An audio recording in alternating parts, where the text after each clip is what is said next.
Recently चाहिँ मैले एउटा न्युज पढेको थिएँ। हाम्रो सरकार अहिलेको हाम्रो बालेन सरकारले चाहिँ यो विशिष्टकृत हस्पिटल बनाउनु पर्यो 7 प्रदेशमा भन्ने कुरा गर्नुभएको रहेछ है। निर्देशन पनि दिनुभएको रहेछ।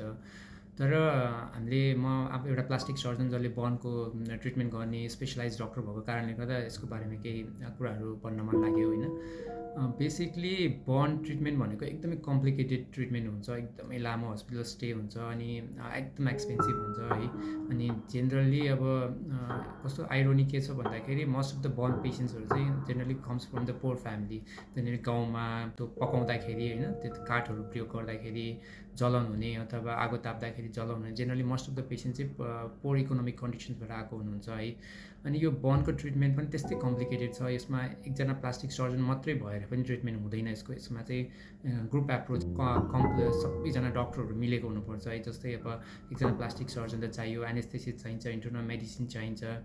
यो बाहेक अरू भनेको साइकोलोजिस्ट, साइकेट्रिस्टहरूको आवश्यकता हुन्छ, किनभने बर्न पेसेन्टलाई कन्टिन्युसली काउन्सिलिङहरू चाहिन्छ। यसपछि डाइटिसियन र न्युट्रिसनिस्टहरू चाहिन्छ है। अनि फिजियोथेरापीहरू चाहिन्छ। अनि त्यसपछि प्लस अब बर्न केयर गर्ने अब नर्सिङ टिम चाहिन्छ है।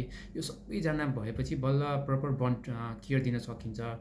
अनि अहिलेको कन्डिसनमा चाहिँ नेपालमा एउटा पनि यस्तो विशिष्टकृत सरकारको अस्पताल छैन है, जुन सरकारले ओन गर्ने हस्पिटल छैन। अनि अहिले भएको हाम्रो हस्पिटलहरूलाई पनि एकदमै हाई लेभलको ट्रिटमेन्ट हुँदैन। नर्मल्ली लाइक नेपालको केसमा अहिलेसम्म हामीले अलिकति अगाडि गरेको रिसर्च अनुसार 40% भन्दा माथि बर्न सक्ने पेसेन्टलाई भने लगभग सर्भाइभल रेट खासै लगभग 0% जस्तै छ है।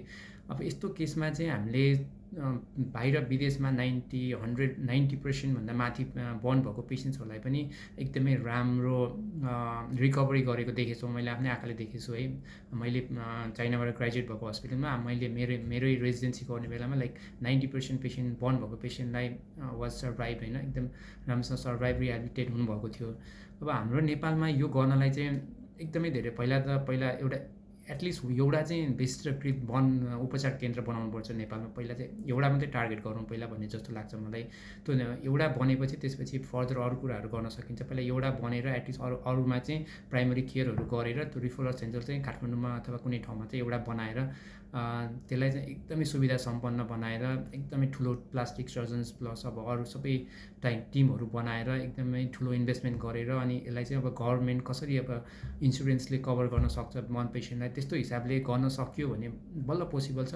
यत्तिकै भनेको भरमा चाहिँ यस्तरी बर्न उपचार हुन्छ जस्तो लाग्दैन मलाई है। पहिला यसको गहिराई बुझ्नुपर्ने हुन्छ, बर्न केयर कसरी हुन्छ, बर्न ट्रिटमेन्ट गर्नलाई के आवश्यक पर्छ, त्यो सबै कुराहरू थाहा हुनुपर्छ। एकदमै महँगो ट्रिटमेन्ट हो है। अनि एकदमै ठुलो टिम चाहिन्छ, एकदमै ठुलो इन्भेस्टमेन्ट चाहिन्छ है। यो सबै कुराहरू पहिला एउटा विशिष्टकृत हस्पिटल काठमाडौँमा अथवा अरू कुनै ठाउँमा बनाएर त्यसलाई चाहिँ पछि बरु एक्सपान्सन गर्दाखेरि चाहिँ बेटर हुन्छ जस्तो लाग्छ मलाई। Thank you.